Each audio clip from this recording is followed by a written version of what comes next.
तरफ राष्ट्रपति को आगे करके मोदी सरकार ने खेल किया, दूसरी तरफ सुप्रीम कोर्ट ने मोदी सरकार की ऐसी लंका लगाई कि गृह मंत्री अमित शाह की सारी चाणक्य नीति धरी की धरी रह गई। सोचा था कि राष्ट्रपति को आगे करके सुप्रीम कोर्ट पर दबाव बनाएंगे, लेकिन सुप्रीम कोर्ट के एक एक्शन से पूरा का पूरा खेल ही पलट गया। आपको बता दें कि सुप्रीम कोर्ट ने न सिर्फ राष्ट्रपति के 14 सवालों के जवाब दिए हैं, बल्कि गृह मंत्रालय को भी लपेट लिया है। तो 14 सवालों के जवाब में पूछे गए 3 सवाल से कैसे भाग खड़ी हुई है मोदी सरकार, आपको बताऊंगी, और सुप्रीम कोर्ट के एक्शन से कैसे बौखला गए हैं गृह मंत्री अमित शाह, उस पर भी आऊंगी। नमस्कार, मेरा नाम है प्रिया पांडे और आप देख रहे हैं पब्लिक इंट्रो। दोस्तों, खबर निकलकर जो सामने आ रही है उसकी आप पहले बिग ब्रेकिंग देखिए। इसमें साफ लिखा हुआ है कि राज्यपाल मामले में सुप्रीम कोर्ट ने केंद्र सरकार की गाइडलाइन से ही फैसला दिया है।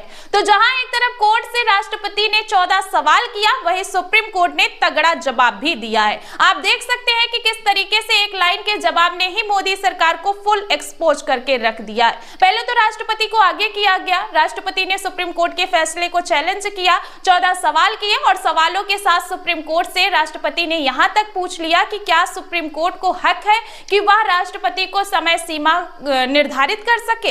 आपको बता दें कि भारत के इतिहास में ऐसा पहली बार हुआ है कि राष्ट्रपति ने सुप्रीम कोर्ट के किसी फैसले को इस तरीके से खुला चैलेंज किया है। जहां एक तरफ राष्ट्रपति हैं, वहीं दूसरी तरफ अब सुप्रीम कोर्ट भी बोलने के लिए मजबूर हो गया है। और मजबूर हो भी क्यों ना दोस्तों, उपराष्ट्रपति से लेकर सांसद तक ना जाने कितने लोगों ने सुप्रीम कोर्ट पर ही सवाल खड़े किए, यहां तक कि सुप्रीम कोर्ट को सुप्रीम कोठा तक कह दिया था। दोस्तों, पहले जब सुप्रीम कोर्ट ने फैसला सुनाया तो सुनाते समय राष्ट्रपति की गरिमा का ख्याल रखा था, लेकिन अब जब राष्ट्रपति ही अपनी पद की गरिमा को भूल गई हैं, तो सुप्रीम कोर्ट ने भी बचाव किया है और बचाव करते हुए मोदी सरकार के हवाले से राष्ट्रपति को तगड़ा जवाब दे दिया है। तो क्या कहना है सुप्रीम कोर्ट का, मैं आपको खबर का मेन पॉइंट पढ़कर सुना देती हूँ। देखिए, खबर में लिखा हुआ है कि सुप्रीम कोर्ट के जस्टिस पारदीवाला ने हाल ही में स्पष्ट किया है कि 3 महीने की समय सीमा केंद्र के गृह मंत्रालय द्वारा 2016 में जारी 2 कार्यालय ज्ञापनों पर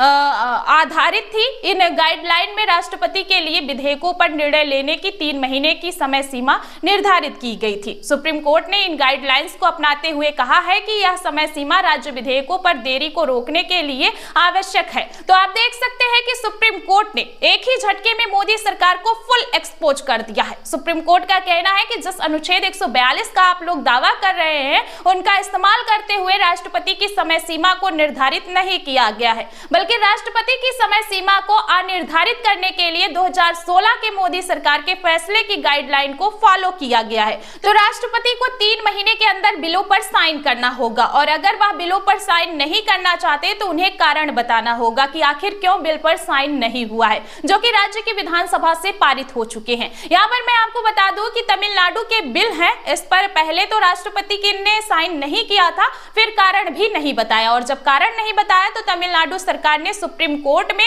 याचिका लगाई। अब इसी याचिका पर ऐतिहासिक फैसला निकलकर सामने आया है। जब फैसला निकलकर सामने आया तो पहले तो उपराष्ट्रपति धनखड़ सुप्रीम कोर्ट को टारगेट किए और अब राष्ट्रपति बोली हैं। आपको बता दें कि इस खबर से ये साफ हुआ है और ये सामने आया है कि राष्ट्रपति, गृह मंत्री अमित शाह और कानून मंत्री अर्जुन मेघवाल की मीटिंग हुई थी। फिलहाल मीटिंग की तस्वीर निकलकर सामने आई है, लेकिन इस मीटिंग को लेकर क्या बातचीत हुई या किस मुद्दे पर चर्चा हुई, किसी तरह की कोई खबर सार्वजनिक नहीं की गई है। एक तरफ गृह मंत्री अमित शाह से राष्ट्रपति द्रौपदी मुर्मू की मीटिंग होती है, वहीं दूसरी तरफ 24 घंटे के अंदर राष्ट्रपति द्रौपदी मुर्मू की तरफ से सुप्रीम कोर्ट के ऐतिहासिक फैसले पर जवाब खड़े किए गए। अब इन्हीं सवालों के जवाब में सुप्रीम कोर्ट बोला है, और बोला है दोस्तों तो ऐसा बोला है कि मोदी सरकार की धज्जियां उड़ाकर रख दी है। सुप्रीम कोर्ट ने साफ कह दिया है कि केंद्र सरकार की गाइडलाइन कहती है कि 3 महीने में फैसला लेना होगा, और यह फैसला जो गाइडलाइन जारी की गई थी केंद्र सरकार की तरफ से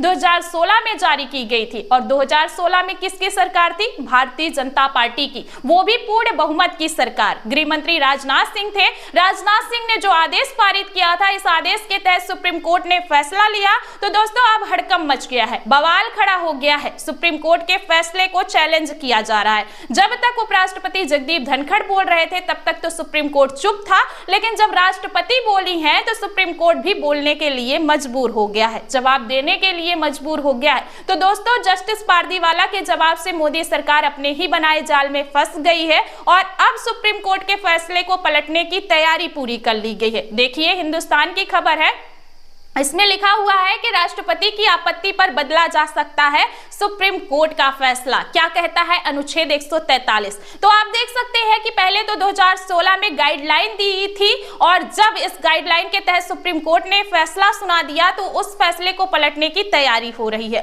फिलहाल मैं आपको बता दूं कि एक तरफ जहां मोदी सरकार अड़ गई है तो दूसरी तरफ तमिलनाडु के मुख्यमंत्री स्टालिन ने गृह मंत्री अमित शाह को चैलेंज कर दिया है। स्टालिन ने पहले ही कह दिया कि दिल्ली के सामने तमिलनाडु किसी भी कीमत पर झुकने वाला नहीं है, हम कंट्रोल से बाहर हैं। तो सीएम स्टालिन ने पहले ही गृह मंत्री अमित शाह को धमकी दे दी थी और अब राष्ट्रपति के 14 सवालों पर स्टालिन ने कमान संभाली है। और तो और दोस्तों स्टालिन ने साफ कह दिया है कि हम इस लड़ाई को पूरी ताकत के साथ लड़ने के लिए तैयार हैं। और इतना ही नहीं, स्टालिन की तरफ से 3 सवाल भी कर दिए गए हैं। सवालों में पूछा गया है कि राज्यपाल के लिए समय सीमा तय करने में क्या आपत्ति है, क्या भाजपा विधेयकों को रोकने की राज्यपालों की कोशिश को वैध करना चाहती है, क्या केंद्र सरकार गैर भाजपाई राज्यों और उनकी विधानसभाओं को पंगु बनाना चाहती है। तो दोस्तों स्टालिन के सवाल पूछते ही हड़कंप मच गया है। सवाल खड़ा होता है कि राष्ट्रपति को विपक्ष सरकार के बिलों पर साइन करने में दिक्कत क्या होती है और अगर साइन नहीं करना है तो कारण बताने में दिक्कत क्या हो रही है। फिलहाल इस पूरे खबर पर आप सभी का क्या कहना है, कमेंट में अपनी राय जरूर दें।